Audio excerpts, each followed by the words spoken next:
తెలంగాణలో ఉన్న కాంగ్రెస్ ప్రభుత్వానికి ఢిల్లీ ఏఐసిసి పార్టీ ఆఫీస్ నుంచి మోతీలాల్ నాయక్ నిరుద్యోగ జేఏసీ నాయకుడిగా నేను డిఎస్సి అభ్యర్థులకు మీరు న్యాయం చేయవలసిందిగా మిమ్మల్ని చేతులు జోడించి వేడుకుంటున్నా.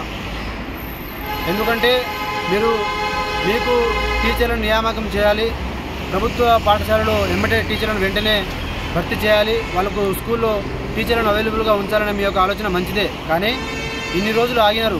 ఈ 45 రోజులు ఆగటం వల్ల మీకు వచ్చే నష్టం కూడా పెద్దగా ఏముండదు. దీనివల్ల మీరు ఒక డిఎస్సి అభ్యర్థుల విషయంలో వాళ్ళకు న్యాయం చేస్తే వాళ్ళకు మీరు ఒక దేవుళ్ళలాగానో ఒక పెద్దన్న పాత్ర పోషించిన వాళ్ళే అవుతారు తప్పితే ఇంకో విధంగా కాదు.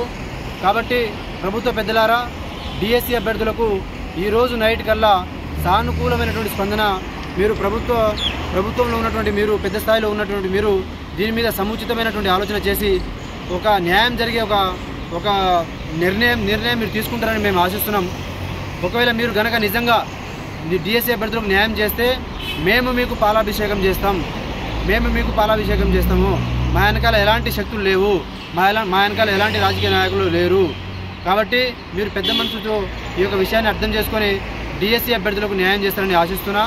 ఒకవేళ లేని పక్షంలో మీరు కనుక డిఎస్సి అభ్యర్థులకు న్యాయం చేయకపోతే ఈ డిఎస్సి ఎగ్జామ్స్ అయిపోయిన తర్వాత 5,000 మంది డిఎస్సి అభ్యర్థులను జంతర్ మంతర్ దగ్గర తీసుకొచ్చి మీ యొక్క పార్టీ పతనాన్ని, మిమ్మల్ని ఏ స్థాయిలో తీసుకుపోవాలో, మీ మీద ఎలాంటి పోరాటం చేయాలో, మీ ప్రభుత్వాన్ని ఎన్ని రకాలుగా పోరాటం చేసి మిమ్మల్ని ఏ స్థాయికి తీసుకొచ్చి మిమ్మల్ని మా యొక్క డిమాండ్లు నెరవేర్చుకునే స్థాయికి ఖచ్చితంగా మిమ్మల్ని ఆ స్థాయికి తీసుకొచ్చే ప్రయత్నాలు జరుగుతాయి.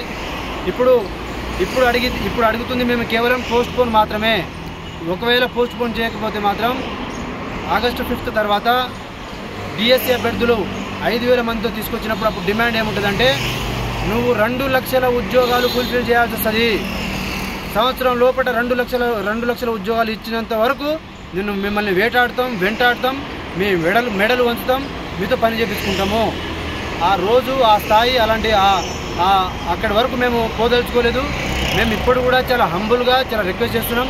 దయచేసి డిఎస్సి అభ్యర్థుల యొక్క మనోభావాలను అర్థం చేసుకోండి, వాళ్ళ యొక్క మానసిక స్థితిని అర్థం చేసుకోండి.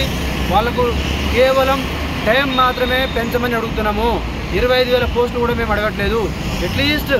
అట్లీస్ట్ టైం అయినా ఇవ్వండి. 45 రోజుల టైం గడువు ఇవ్వండి. వాళ్ళు చదువుకుంటారు, ఎగ్జామ్ రాస్తారు, మేము మీకు సహకరిస్తాము. మేము ఎలాంటి రాజకీయాలు చేయము. కాబట్టి మీరు సానుకూలంగా స్పందిస్తారని అర్థం చేస్తారని ప్రభుత్వ పెద్దలారా మీకు చేతులు జోడించి డిఎస్సి అభ్యర్థుల తరఫున మిమ్మల్ని వేడుకుంటున్నా. ఢిల్లీ వరకు నేను ఇక్కడ వచ్చినంటే రేపు రాబోయే రోజుల్లో 5,000 మందిని తీసుకొచ్చి ఇక్కడ ధర్నా చేసి ఇది రాష్ట్ర వ్యాప్తంగా కాదు, ఇది దేశవ్యాప్తంగా చర్చ జరిగే స్థాయికి నేను తీసుకోకపోతా అనే విషయాన్ని కూడా మీరు నా యొక్క పట్టుదలని, నా యొక్క మొండితనాన్ని కూడా మీరు కూడా అర్థం చేసుకుంటారని చెప్పేసి మీకు ఈ సందర్భంగా చెప్తున్నా. నేను మీరు విన్నవించుకుంటున్నా. నేను మీ పార్టీ రావాలని కష్టపడ్డోడిని. నేను మిమ్మల్ని రాజకీయంగా బురద చల్లాలనే ఆలోచన నాకు లేదు. కాబట్టి వీళ్ళకి న్యాయం చేస్తారని ఆశిస్తూ ఇట్లు మీ మోతీలాల్ నాయక్. జై తెలంగాణ.